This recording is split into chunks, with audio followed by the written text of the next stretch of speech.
In this training module, you will be learning the operation of a Class 802 bi-mode multiple unit in Great Western Railway livery. During this brief introduction, we will go through the primary driver controls and passenger operations. When you are ready, climb aboard to get started. Sit down in the driver's seat. This is where you will be spending most of your time. Remember to close all doors behind you.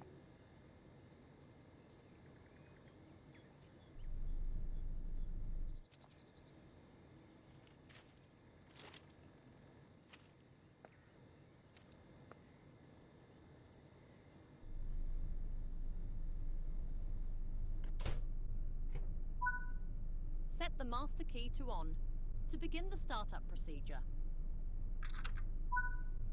Set the reverser to neutral. Set the train's headlight control switch to the dimmed position. Headlights are important for letting others know that this train is currently operational. Press and hold the engine start button for 10 seconds.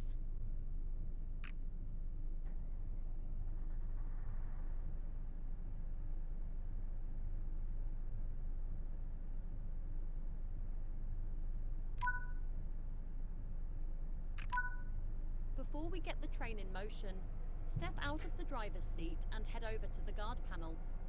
This is where you can manually open and close the train's doors.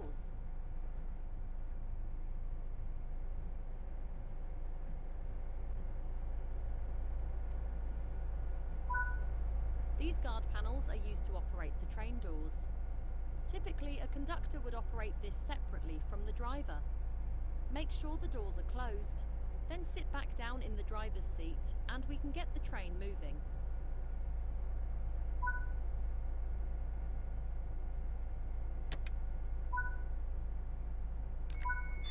The doors release buttons must be held down for a minimum of 2 seconds.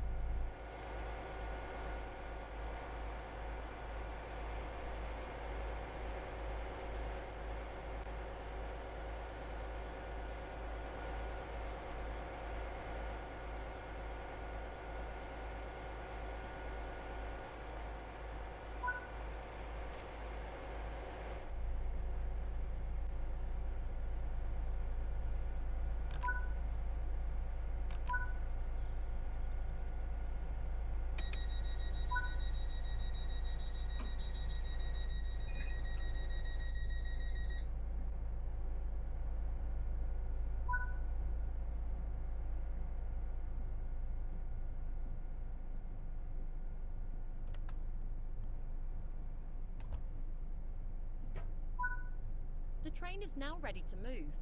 Set the reverser to the forward position. Let's get moving. Use the power handle to release the brakes, and then apply some power to start moving.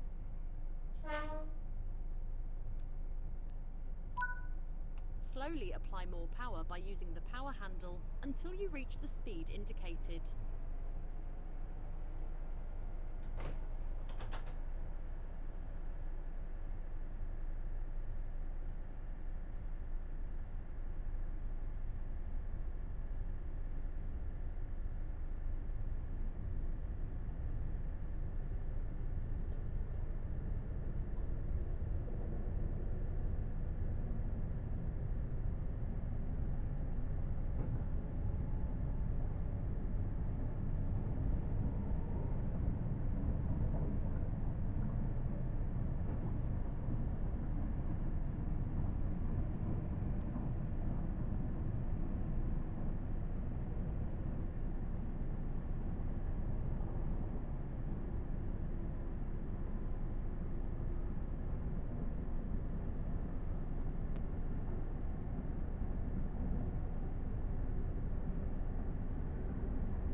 mode operation. In comparison to its 801 counterpart, this train has an increased diesel engine count, larger fuel tank and higher power output from its diesel engine. It is important to not exceed the speed limit. If you begin overspeeding, apply a small amount of brake effort by moving the power handle into the braking zone. You are now approaching the next stop. Use the power handle to gradually apply more braking effort and come to a stop at the station. Don't worry if you miss the platform. You are free to go around this loop as many times as you want.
Good work.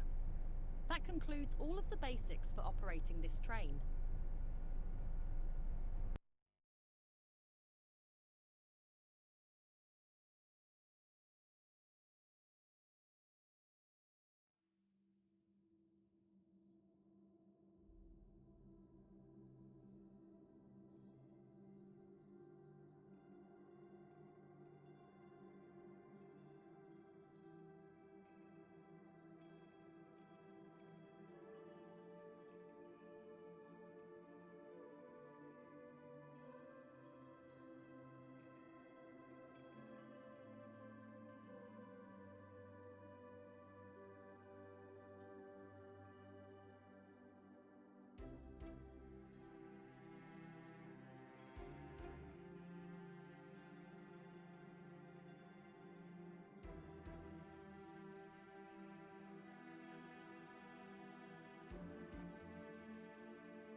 In this training module, you'll be learning how to drive the iconic LNER Class A3 steam locomotive number 60103, better known as Flying Scotsman.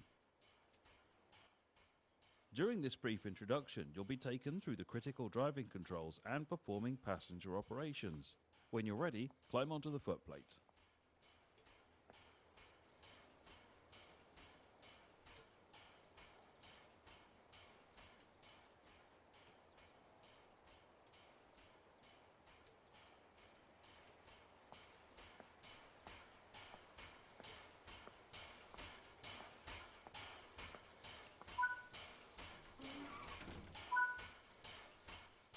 Take a seat at the driver's position so that we can prepare this locomotive for operation.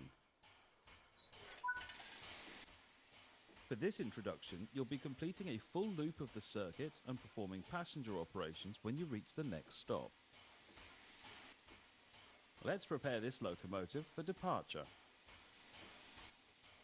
Open the cylinder cocks to remove any water from the cylinders after the locomotive has been left standing.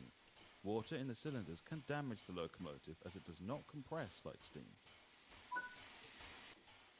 The reverser determines the direction of travel and how much steam is consumed as the locomotive moves. Move the reverser into the full forward position. To begin loading passengers, you will need to open the passenger doors.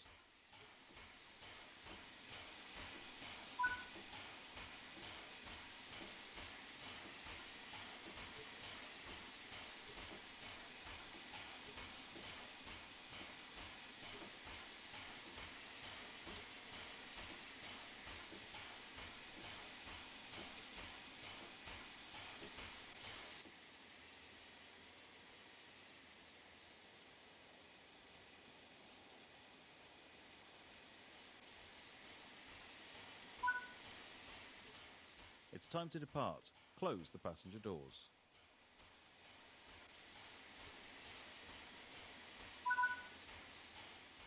Unlike other steam locomotives you may have operated, this locomotive has had its vacuum brakes upgraded to air brakes.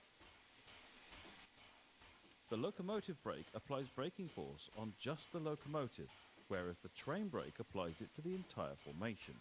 As this train has air brake equipped coaches, we'll be using the train brake.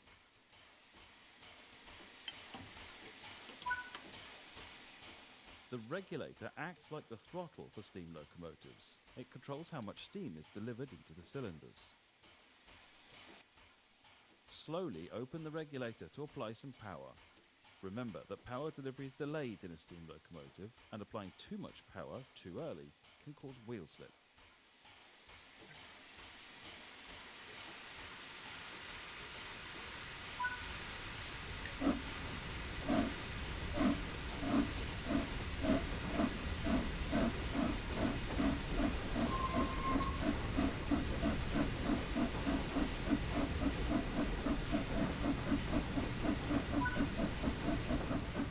Starting to pick up speed, move the reverser toward mid-gear. This reduces the amount of steam let into the cylinders and saves energy.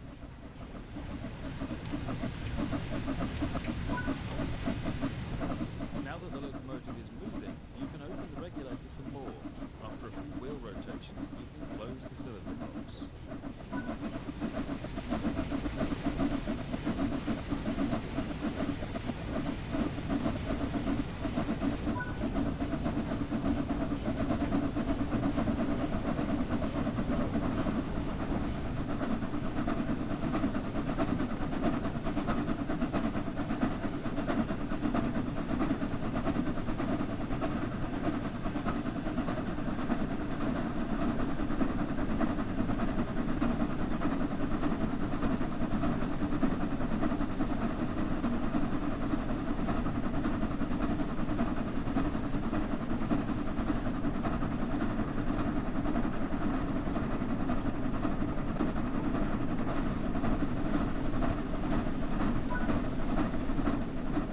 Locomotive was originally built in 1923 as one of Sir Nigel Bresley's new A1 class called the Pacifics and was numbered 1472.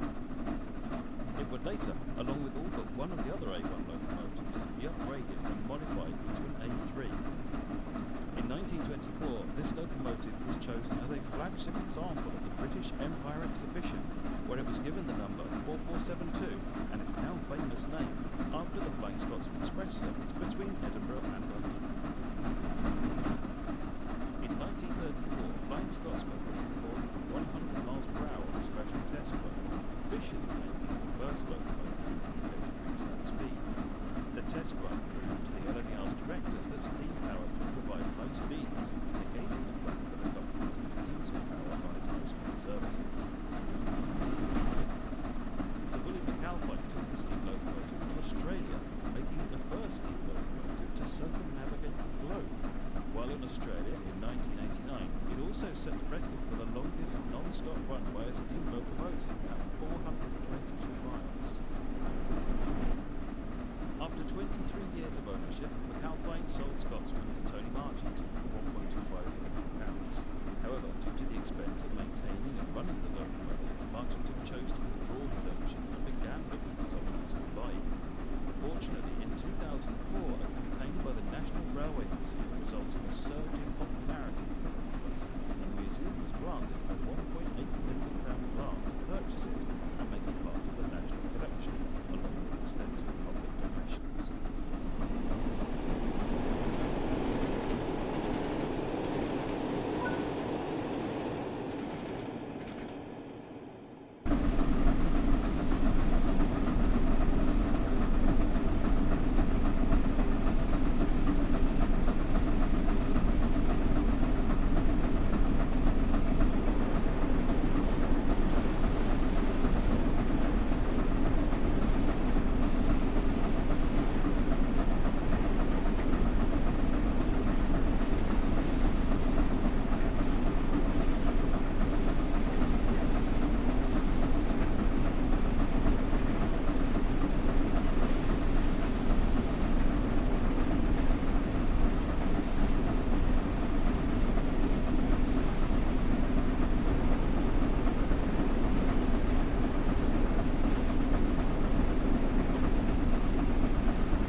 Prepare the train to slow down. Bring the train to a stop in the indicated position.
Now that the train has stopped, you can open the passenger doors.